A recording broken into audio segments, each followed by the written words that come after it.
Hello dear students, as usual I am Navneel God from Tagore School Parbatsar and we are studying our 8th class social science book which name is सामाजिक एवं राजनीतिक जीवन part 3। हम लोग study कर रहे हैं हमारी 8th क्लास की सोशल साइंस यानी सामाजिक विज्ञान की बुक जिसका नाम है सामाजिक एवं राजनीतिक जीवन भाग 3। Dear students, as you know we are studying the first lesson of this book. जैसा कि आपको पता है हम लोग इस बुक का फर्स्ट लेसन स्टडी कर रहे हैं। 1 लेसन हम लोग हमारे अतीत नाम की बुक में से कर चुके हैं।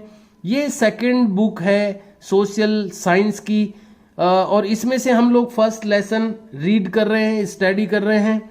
और हमारे फर्स्ट लेसन का जो नेम है वो है भारतीय संविधान। भारतीय संविधान के बारे में हम लोग इस लेसन में रीड कर रहे हैं, स्टडी कर रहे हैं। किसी भी देश को संविधान की जरूरत क्यों पड़ती है इसके बारे में हमने पढ़ा। नेपाल का उदाहरण हमने पढ़ा। इसके साथ साथ संविधान हमें यानी नागरिकों को क्या क्या व्यवस्था देता है, क्या क्या सुविधा देता है, संविधान क्यों जरूरी है, हम लोगों ने कई बातें इसमें पढ़ी। इस एक रेखा चित्र में हमने पढ़ा कि संविधान जो नेता अपने पद का दुरुपयोग कर सकते हैं उनको रोकने की व्यवस्था करता है। एक हमने उदाहरण पढ़ा इस रेखा चित्र में लड़कियों और लड़कों वाला। इसमें हमने पढ़ा कि संविधान कम संख्या में जो ग्रुप होते हैं यानी अल्पसंख्यकों के हितों की रक्षा करने का काम भी करता है। एक और उदाहरण हमने पढ़ा जिसमें इसके मन में टीवी देखने का और पढ़ने के 2 विचार थे, लेकिन इसने टीवी नहीं देखा और पढ़ने का काम किया। तो संविधान जनता के मन में भी कई बार विभिन्न परिस्थितियों के कारण से भावनाओं में बहने के कारण से कई बार गलत बातें जनता के मन में भी आ जाती है। जैसे कि उदाहरण हमने पढ़ा कि तानाशाही हो जानी चाहिए, कोई तानाशाह आकर के शासन करे या फौज को पूरा शासन दे दिया जाना चाहिए।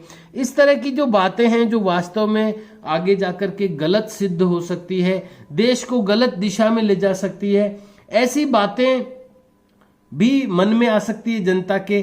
तो ऐसी गलत बातों को, गलत मांगों को भी संविधान रोकता है जो कि दूरगामी नुकसान कर सकती है देश को।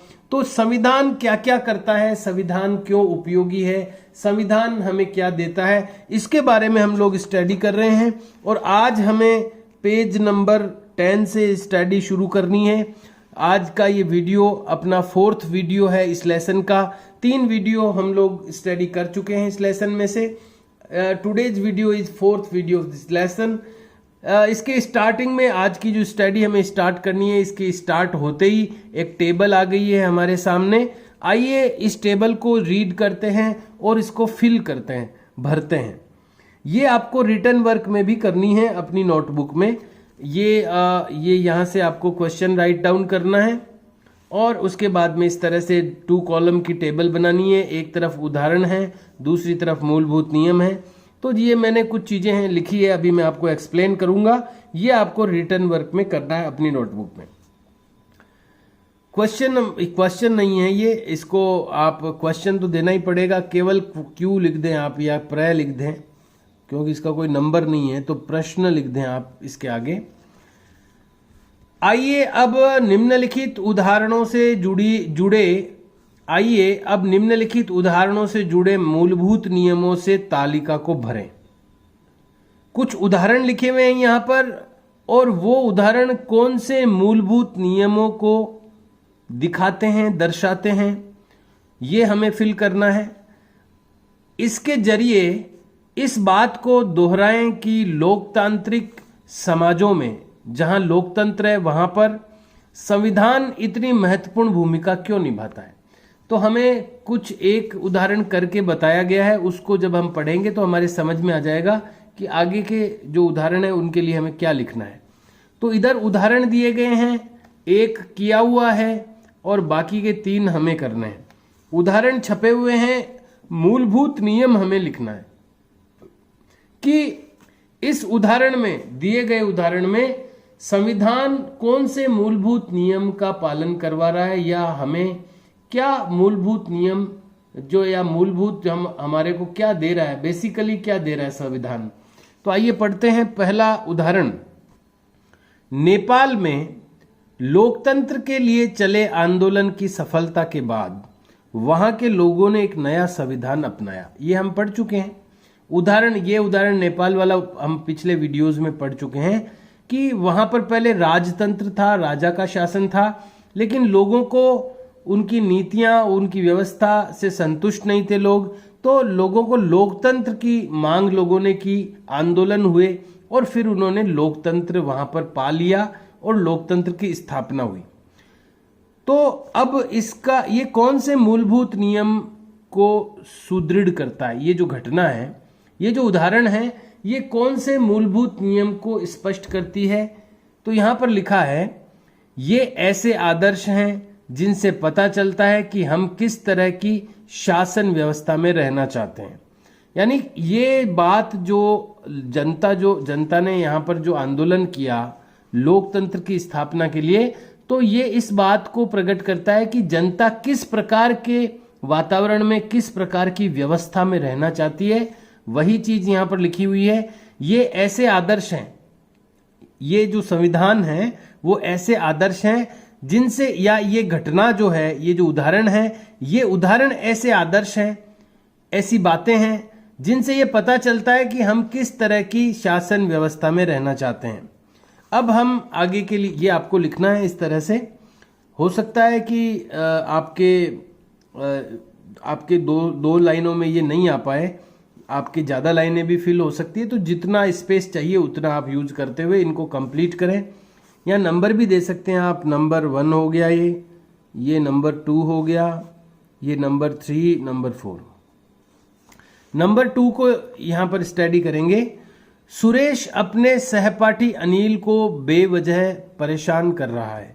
हमने उदाहरण पढ़ा था जिसमें मॉनिटर था, वो गलत इल्जाम लगा करके उसको पनिशमेंट दिलवा रहा था टीचर से, तो वो अपने पद का दुरुपयोग कर रहा था। तो वहां पर ये जो उदाहरण हमने पढ़ा था वो इसलिए पढ़ा था कि लोकतंत्र में नेताओं के पास बड़ी ताकत दी जाती है, तो कई बार नेता उसका दुरुपयोग करने लगते हैं। तो जो संविधान होता है वो नेताओं को उनके पद का दुरुपयोग करने से रोकता है। तो हम लोगों को क्या लिखना है, ये जो सुरेश अपने सहपाठी अनिल को बेवजह परेशान कर रहा है, इसके लिए मूलभूत नियम क्या है। संविधान नेताओं को उनके पद का दुरुपयोग करने से रोकता है। ये उदाहरण इसके लिए आया था। ये मूलभूत सिद्धांत है, मूलभूत नियम है कि नेता लोग अपने पद का दुरुपयोग नहीं कर सकें, इसको रोकने की व्यवस्था संविधान करता है। तो ये मूलभूत नियम यहां पर लागू होता है। तो ये आपको लिखना है, संविधान नेताओं को उनके पद का दुरुपयोग करने से रोकता है। तीसरा है, लड़कियों को बास्केटबॉल खेलने का मौका नहीं मिलता क्योंकि उनकी कक्षा में लड़कों की संख्या ज्यादा है।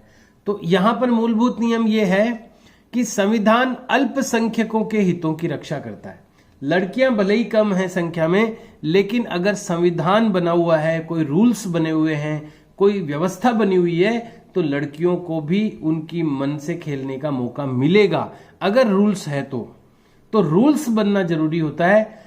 तो रूल्स जब बनते हैं, जब संविधान बनता है, कानून बनता है, तो कम संख्या के अंदर जो लोग हैं उनकी बात भी उन रूल्स एंड रेगुलेशन के अंडर में मानी जाती है। उनको संख्या कम होने के बाद भी उनके हितों की रक्षा की जाती है। तो यहां पर हम लिखेंगे, संविधान अल्पसंख्यकों के हितों की रक्षा करता है।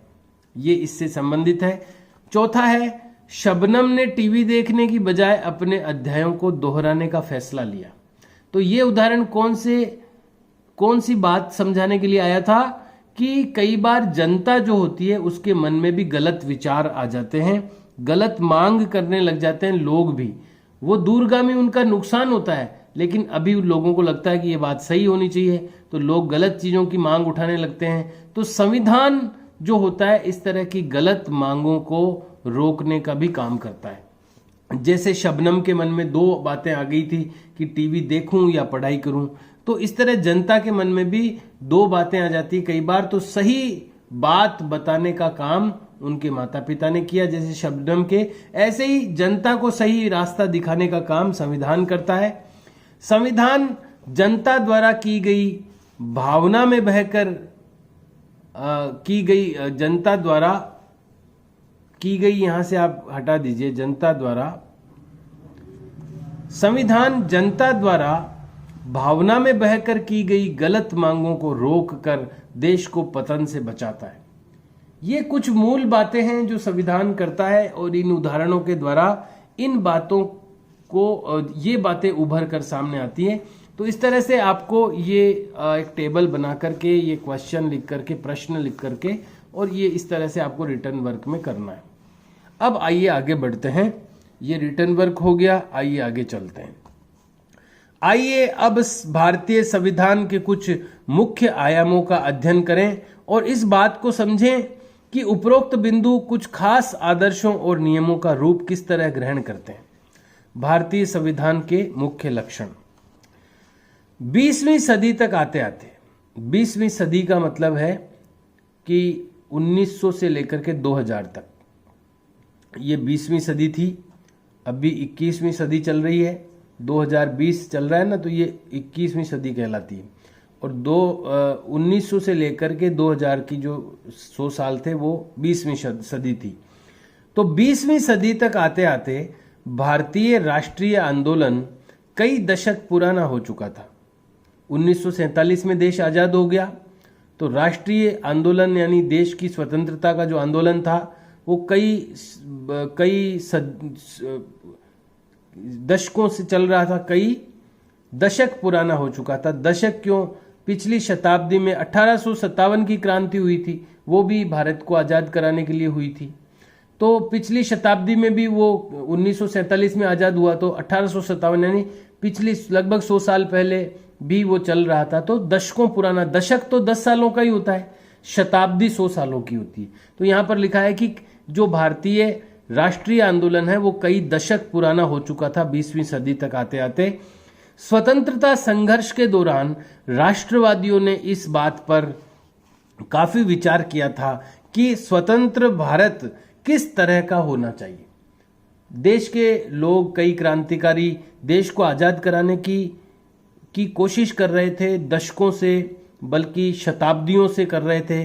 तो वो ये भी सोच रहे थे कि स्वतंत्र होने के बाद अपना देश कैसा होना चाहिए। ब्रिटिश शासन के अंतर्गत उन्हें जिन नियमों को मानना पड़ता था वे उन्होंने खुद नहीं बनाए थे, अंग्रेजों के बनाए नियम को मानना पड़ता था।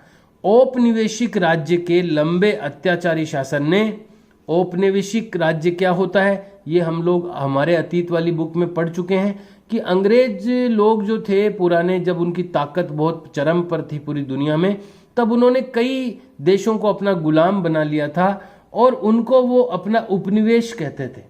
उन जो गुलाम देश थे उनको उपनिवेश कहते थे और इसको उपनिवेशवाद कहा जाता था। वो ये कहते थे कि हम इन देशों को गुलाम नहीं बना रहे हैं, हम इनको तरक्की करवाएंगे, हमारे जो नियम है उनसे इनको हम आगे लेकर जाएंगे। जबकि ऐसा कुछ नहीं होता था, वो अपना अपना उल्लू सीधा करते थे, नीतियां ऐसी बनाते थे जिनसे उनको फायदा होता था, भले ही उस देश को नुकसान होता था, उस देश के नागरिकों को नुकसान होता था। ये जो व्यवस्था थी ये उपनिवेशवाद कहलाता था। औपनिवेशिक राज्य, भारत को औपनिवेशिक राज्य मानते थे, अंग्रेज लोग अपना उपनिवेश मानते थे। तो औपनिवेशिक राज्य के लंबे अत्याचारी शासन ने भारतीयों के सामने इतना जरूर स्पष्ट कर दिया था कि स्वतंत्र भारत को एक लोकतांत्रिक देश होना चाहिए। कि ये उस जमाने में अंग्रेजों का अत्याचार जब हुआ, अंग्रेजों का जो शासन था वो महारानी विक्टोरिया के अधीन चलता था, तो भारत के लोगों को ये जरूर लग गया कि भारत में जब भी भारत स्वतंत्र हो तो लोकतंत्र की स्थापना हो, जनता अपना शासक खुद चुने, जनता का शासन हो, किसी राजा का शासन नहीं हो, कोई राजतंत्र नहीं चालू हो भारत में। इतना सबको ये स्पष्ट हो गया था कि लोकतंत्र की स्थापना होनी चाहिए भारत में। उसमें प्रत्येक नागरिक को समान माना जाएगा और सभी को सरकार में हिस्सेदारी का अधिकार होगा। इसके बाद यह तय करना था कि भारत में लोकतांत्रिक सरकार का गठन कैसे किया जाए। यानी पहले तो ये सबने तय कर लिया कि लोकतंत्र होना चाहिए, सबको समान अधिकार मिलना चाहिए उसमें आजादी के बाद में।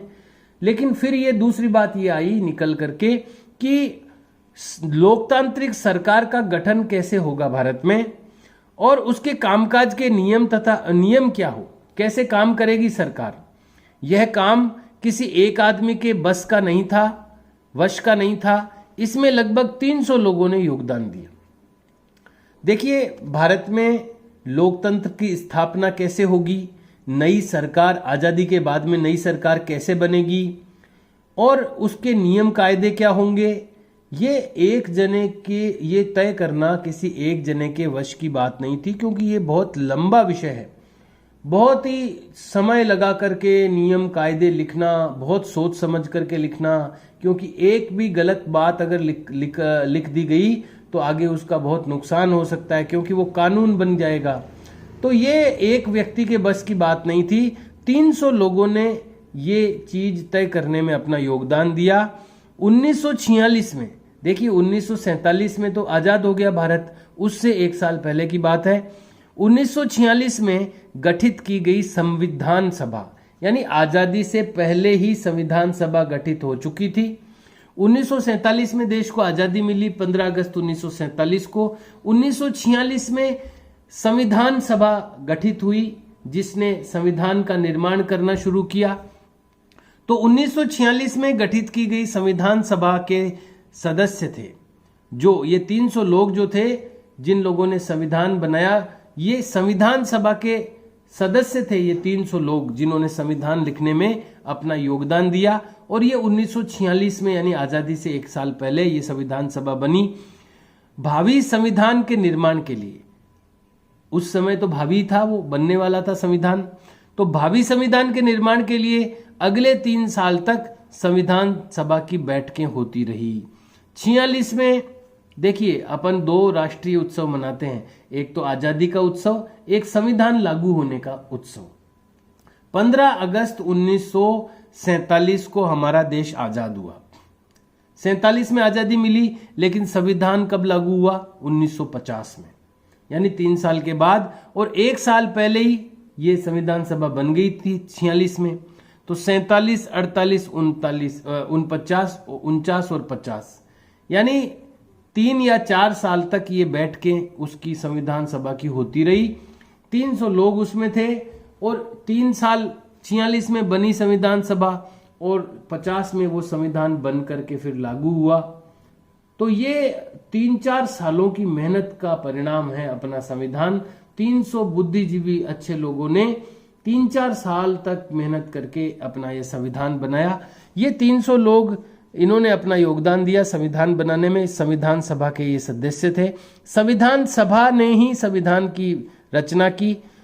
तो 1900 ये सब बातें ध्यान में रखने की है कि संविधान सभा कब बनी, तो 1946 में बनी, आजादी से 1 साल पहले। यहां पर एक चित्र दिया गया है, देखिए आप इसको ध्यान से। ये क्या हो रहा है यहां पर?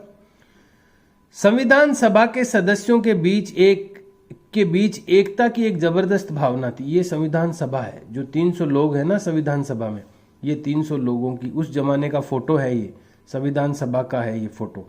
300 लोग जो संविधान सभा में थे उस समय का कोई फोटो ये खींचा हुआ है। संविधान सभा के सदस्यों के बीच एकता की एक जबरदस्त भावना थी। भावी संविधान के एक एक प्रावधान पर जमकर चर्चा हुई, यानी कोई भी नियम कायदे जब बनाए गए उनसे पहले उस पर चर्चा की गई, डिस्कशन किया गया कि अपन जो नियम बनाने जा रहे हैं, जो प्रावधान बनाने जा रहे हैं, वो गलत तो नहीं है, या इसमें क्या और सुधार करके लिखना चाहिए, इससे कोई हानि तो नहीं हो जाएगी किसी की।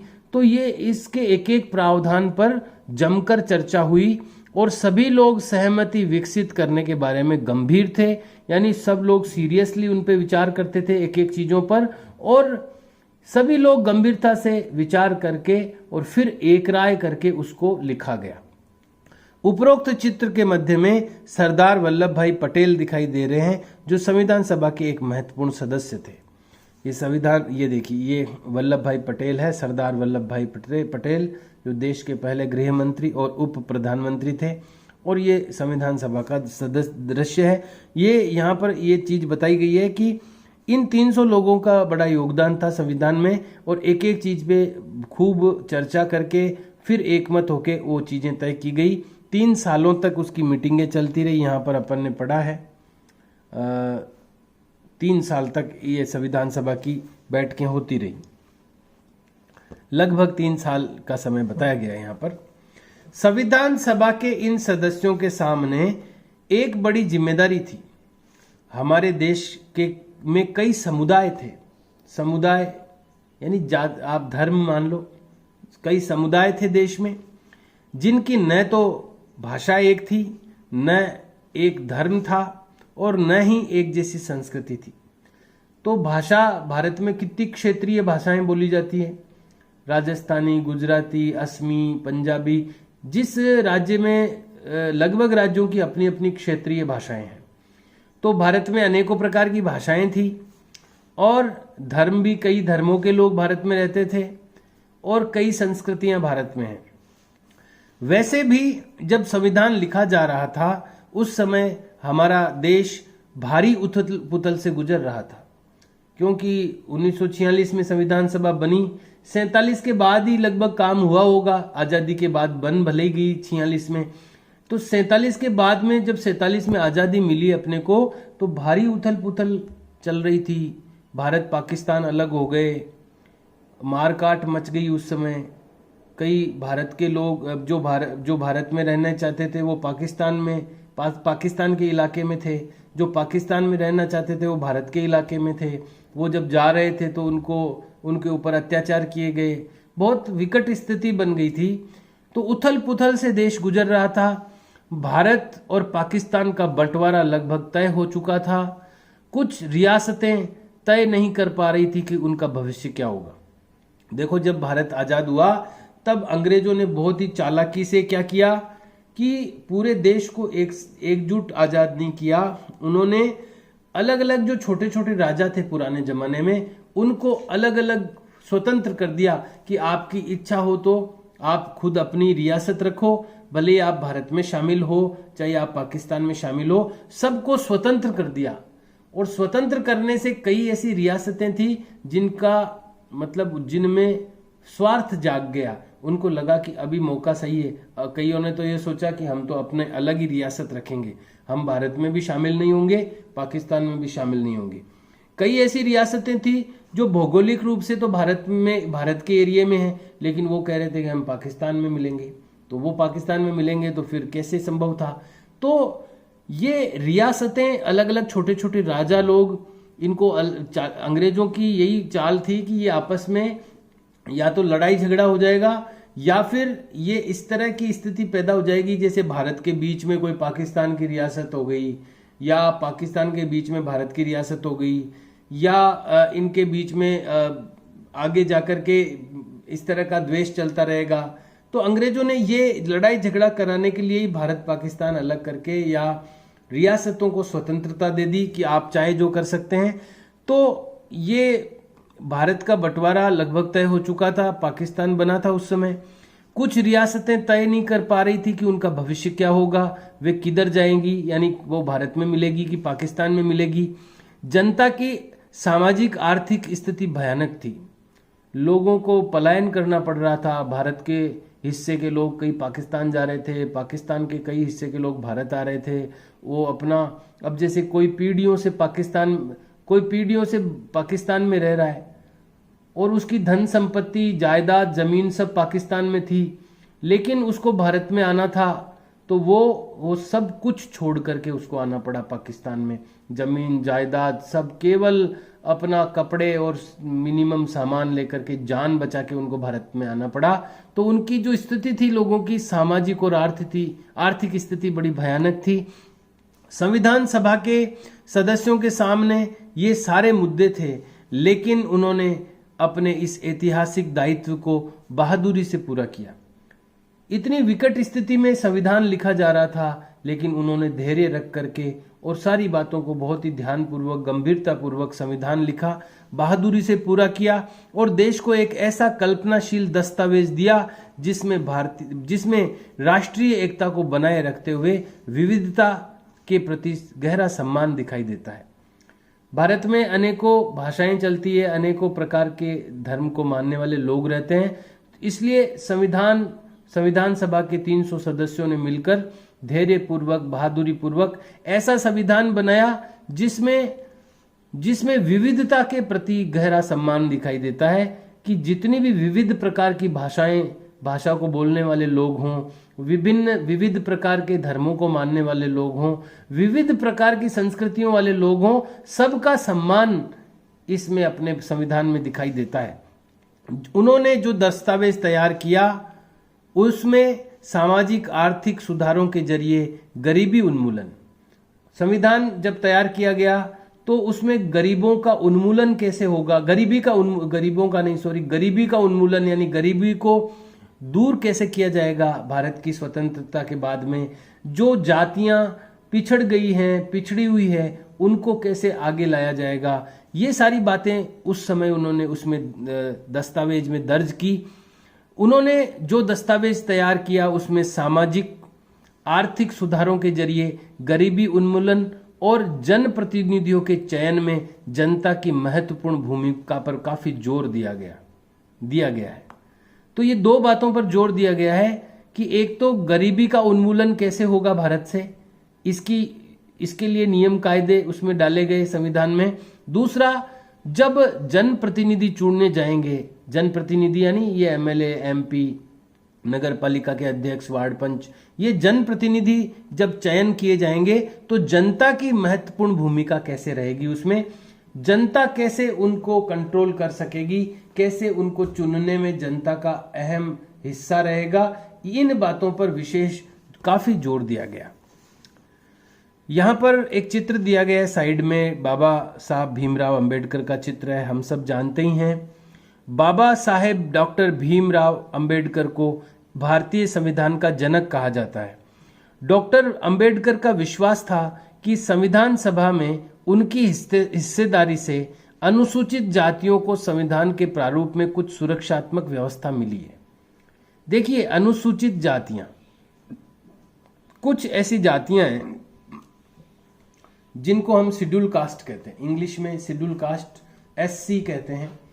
जिन ऐसी जातियों को एक लिस्ट बनाई गई उस समय, सूचित, सूची से बना है सूचित, अनुसूचित यानी उनको एक अलग लिस्ट में ऐसी कुछ जातियों का नाम लिखा गया है जिनको अनुसूचित कहा गया, यानी उनको सूची में रखा, एक स्पेशल सूची में रखा गया, जो लंबे समय से सामाजिक कारणों से, आर्थिक कारणों से पिछड़ी हुई रह गई, जो गरीब थी, जिनको सामाजिक जो एक गौरव मिलना चाहिए, सामाजिक जो प्रतिष्ठा मिलनी चाहिए, वो जातियां प्राप्त नहीं कर पाई किसी कारण से।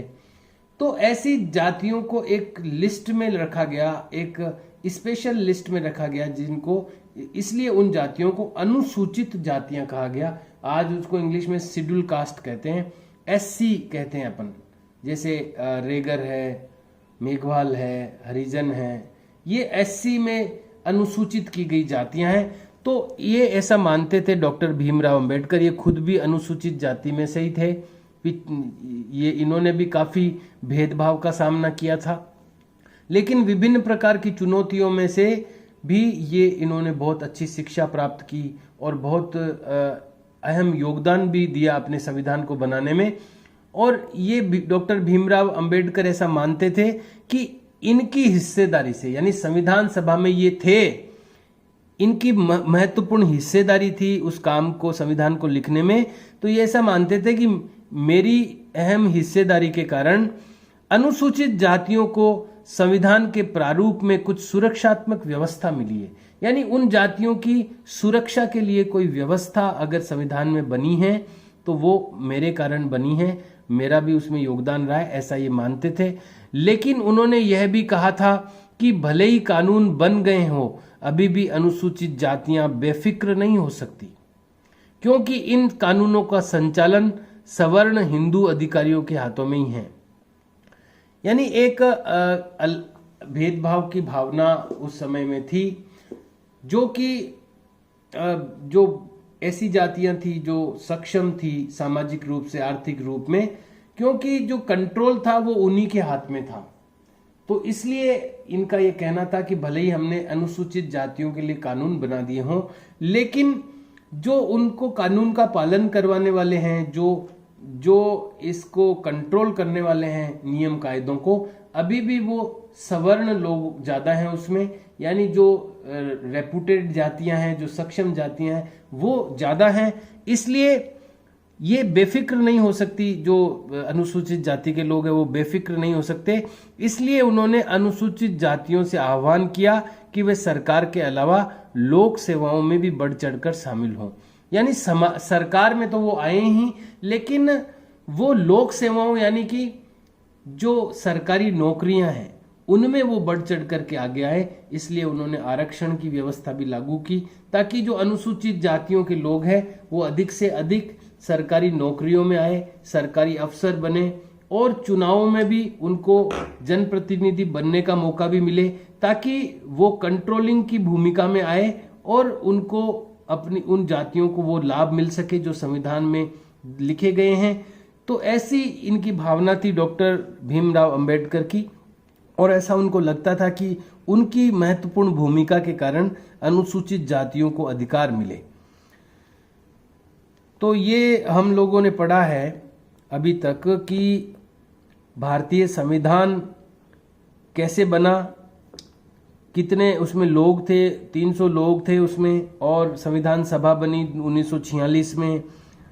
डॉक्टर भीमराव अंबेडकर की महत्वपूर्ण भूमिका थी। संविधान सभा ने बहुत ही बहादुरी पूर्वक और धैर्य पूर्वक संविधान का निर्माण किया, बहुत चर्चा करके एक एक बातों को तय किया। आगे के हिस्सों में भारतीय संविधान के कुछ मुख्य आयामों का उल्लेख किया गया है। इन बातों को पढ़ते हुए विविधता, एकता, सामाजिक आर्थिक सुधार और प्रतिनिधित्व के से संबंधित उपरोक्त चिंताओं को लगातार ध्यान में रखिए, जिनसे इस दस्तावेज को लिखने वाले जूझ रहे थे। यानी ये जो इस संविधान को लिखने वाले लोग थे वो किन किन चुनौतियों से जूझ करके उन्होंने ये संविधान लिखा, उस समय में क्या क्या चुनौतियां थी देश में, और उन चुनौतियों के बाद भी उन्होंने धैर्यपूर्वक संविधान लिखा। वो कौन कौन सी चुनौतियां थी कि विविधता, भारत में विविध प्रकार के लोग थे, अलग अलग प्रकार के। एकता यानी एकता भी रखनी थी भारत में। सामाजिक और आर्थिक सुधार ये करने थे, आगे आजादी के बाद सामाजिक और आर्थिक सुधार करने थे। और प्रतिनिधित्व यानी सब लोगों का प्रतिनिधित्व हो सरकार में, आगे जो भी जनप्रतिनिधि चुने जाएं, या कहीं पर भी हर जाति का, हर व्यक्ति का, हर तबके के व्यक्ति का प्रतिनिधित्व में उसकी भागीदारी हो। उससे संबंधित जो चिंताएं थी, जो संविधान लिखने वाले लोग थे उनकी, इन चीजों से संबंधित जो चिंताएं थी उनको भी आप ध्यान रखिएगा। आगे कुछ पॉइंट दिए जाएंगे, आगे संविधान के कुछ महत्वपूर्ण आयाम बताए जाएंगे, कि संविधान के कुछ खास खास बातें बताई जाएगी।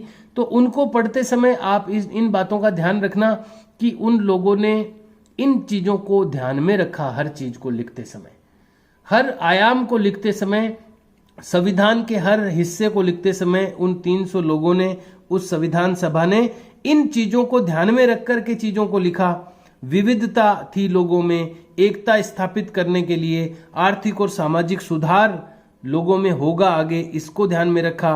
प्रतिनिधित्व हो, अधिक से अधिक लोगों का, हर प्रकार के लोगों का प्रतिनिधित्व हो देश की सरकार में, ये उन्होंने ध्यान में रखा।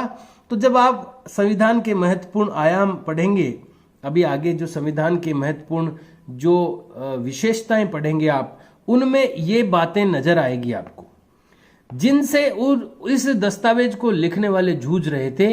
इसे समझने की कोशिश कीजिए कि उन्होंने स्वतंत्र भारत को एक शक्तिशाली लोकतांत्रिक समाज बनाने के उद्देश्य को पूरा करने के साथ साथ इन चिंताओं को किस प्रकार से हल किया। यानी उनके सामने कई चिंताएं थी, कई चुनौतियां थी संविधान लिखने वालों के सामने, यानी संविधान सभा के सामने कई चुनौतियां थी कि उनको एक स्वतंत्र भारत बनाना था, एक शक्तिशाली लोकतांत्रिक समाज भी बनाना था, और साथ में उनको ये भी जो समस्याएं थी इनको भी हल करना था, या ये जो चीजें थी उस टाइम उनको भी लेकर के चलना था साथ में। तो ये आप जब ये चीजें अभी आगे आने वाले संविधान की महत्वपूर्ण आयाम के बारे में पढ़ेंगे, आयाम यानी विशेषताओं के बारे में पढ़ेंगे कि संविधान जो लिखा गया वो किन किन आधार पर लिखा गया, आधार उसके पढ़ेंगे अपन, तो उसमें आपको नजर आएगा अगर आप ध्यान देंगे कि संविधान लिखने वाले लोगों ने इन बातों का ध्यान रखा है। हर एक आयाम में, हर एक हिस्से में, हर एक जो आधार है संविधान का, उसमें इन बातों का ध्यान रखा गया है कि लोगों, हर प्रकार के लोगों का प्रतिनिधित्व हो, हर क्षेत्र के लोगों का प्रतिनिधित्व हो, इसके साथ में लोगों को आर्थिक और सामाजिक सुधार हो आने वाले समय में, और एकता हो पूरे देश में, विविधता को भी सम्मान मिले।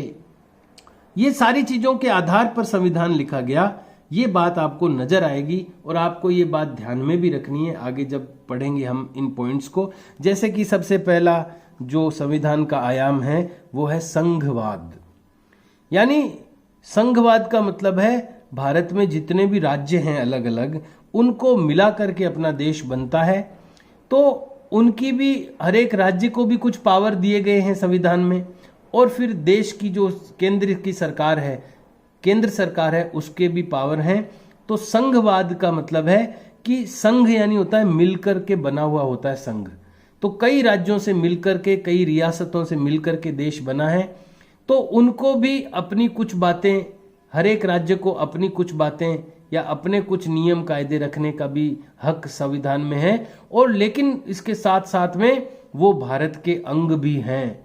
इस बात को भी उनको मानना पड़ेगा और उसके अनुसार काम करना पड़ेगा। ये जो सिस्टम बना हुआ है, यानी जिनमें राज्यों को भी अधिकार दिए गए हैं, साथ में देश की एकता और अखंडता से भी कोई प्रकार का समझौता नहीं किया जाएगा, ये भी उसमें है। तो ये पूरा का पूरा जो सिस्टम बनता है ये संघवाद कहलाता है। इसको हम लोग पढ़ेंगे अगली बार, क्योंकि समय हो गया अपना कंप्लीट इस वीडियो का।